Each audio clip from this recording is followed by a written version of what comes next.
Hi guys, welcome back. It's good to have you back with us again. I'm just dashing back home now because we're having 60 tons of lime delivered this morning. I've just dropped Jessica off at nursery. So what do you think you'll be learning about today then?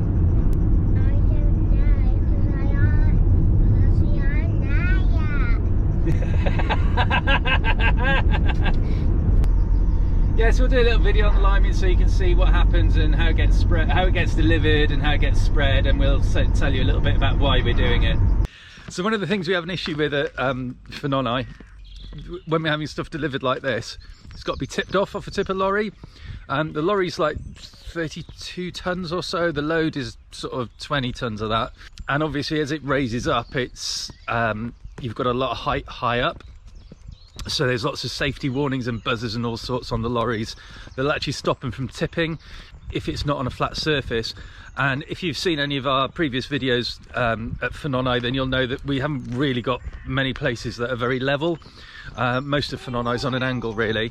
So the only place really we can tip it is out on the front fields. So we'll have it delivered down on the front here. It's a bit of a pain for the guys who are spreading it really, because it means they've got to come back down here all the time, and it's a bit of a trek up to the top of the fields where this lot's going to be spread. Unfortunately, it's just the way it is on this one.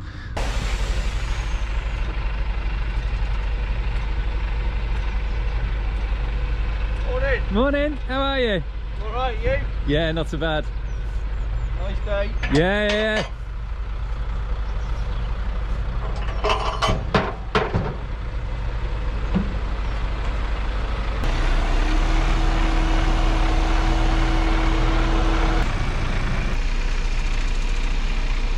Like sort of sandy sort of consistency, I suppose. It's some of it's a bit kind of grainy, some of it's quite sort of dry dust really. It's a little bits of dust that'll make the difference for us. Oh, is that going to come down? There we are. Super job. A bit drier than the last load. It's what, sorry? A bit drier than the the first load we had. That's it. So is this from Stow on the Wold again? Yeah, same as lot. last time, yeah. Yeah, it's all fresh off the belt.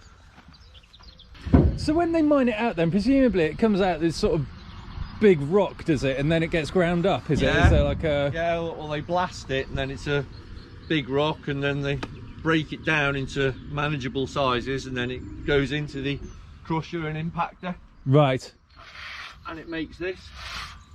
And you were saying last time you were up, you do a lot of it for like the veg growers and stuff as well up in Hereford, and like the arable guys use a lot of it as well. Yeah, because the veg ground, they like to have it the pH at 7, and they don't like to get club root.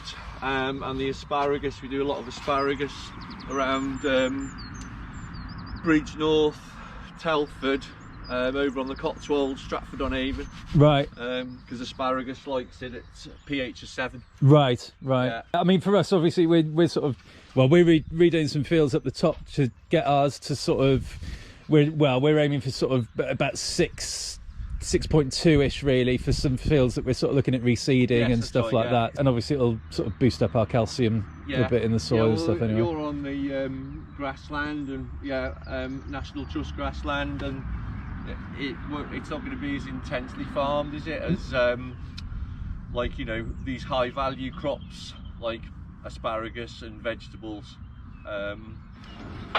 So yeah, but yeah, what you're aiming for, because your pHs were down in the 5.8s, 5.9s. Yeah, 5.8, 5.9, most of them. Yeah, we've got, we had a few that were very low, like sort of down on the floodplains down here. We're sort of down in sort of 5.6, 5.7s. We just have to keep working at it, don't you, when you're only new here? Yeah, you know, that's it. And see the benefit, you know, that the lime will give you at sweetening up the grass. Yeah, that's it. But you'll still have some nutrients in the ground anyway, and if the pH is low, then like some of your phosphates especially and your potash, it can lock up in the field if it's acid. Once you get the pH right, then some of the P and K on your indices will start to be released. Yeah, it becomes available to the plants again. So it helps everything work together. It's just like a recipe. Well, we'll see you next year, if not before. Give us a ring anytime, yeah? Brilliant. Appreciate that. Thanks ever so much. Ta-da. So there we go, so that's the third lot come. So that's our 60 tons delivered now, and the contractor's coming out tomorrow to, or hopefully going to come out tomorrow, barring any problems, to spread it. So we need to head up now and move the sheep and move the electric fence and some bits and pieces so that it's all clear and ready for them to go in the morning. So I better go on with that. So we'll see you later. All right, cheers, take care, bye.